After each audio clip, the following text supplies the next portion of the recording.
আমাদের গায়ে রক্তের দাগ আছে, কাদার দাগ আছে, ঘামের দাগ আছে, কিন্তু কোনো কলঙ্কের দাগ নাই। তাই নাকি?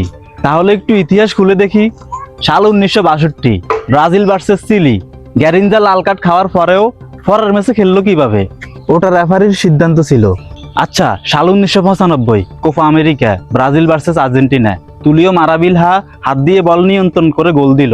এটা কি কলঙ্ক না? ওটা তো রেফারির সিদ্ধান্ত ছিল। রেফারি দেখে নাই হাত দিয়ে যে বল রিসিভ করছে। রেফারি দেখে নাই, কিন্তু যে গোল দিয়েছে সে তো জানে সে কিভাবে গোল দিয়েছে। তারপর 2002 সালের বিশ্বকাপ, ব্রাজিল ভার্সেস তুরস্ক। ডি বক্সের বাইরের ফাউলকে পেনাল্টি দিল। এই একই ম্যাচে রিভালদো অভিনয় করে তুরস্কের খেলোয়াড়কে লাল কার্ড খাওয়ালো। পরে ফিফা রিভালদোকে জরিমানা করলো। এইরকম দুই একটা ভুল হতেই পারে। তারপর 2002 সালের round of 16, Brazil versus Belgium. সেই ম্যাচে বেলজিয়ামের গোল বাতিল করা হলো, কিন্তু তারপরে দেখা গেল যে গোলটা বৈধ ছিল। তবুও আমরা 5 বারের বিশ্ব চ্যাম্পিয়ন। সেটা কেউ অস্বীকার করছে না, কিন্তু তোদের ইতিহাসে একটাও কলঙ্ক নাই। এই ডায়লগটা একটু বেশি হয়ে গেল না? কিন্তু তোদের মতো তো হাত দিয়ে গোল দিয়ে আমরা বিশ্বকাপ জিততে হয় নাই।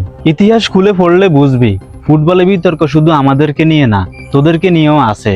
তাই নিজের ইতিহাস ভুলে গিয়ে অন্যের ইতিহাস নিয়ে বড় বড় কথা বলিস না।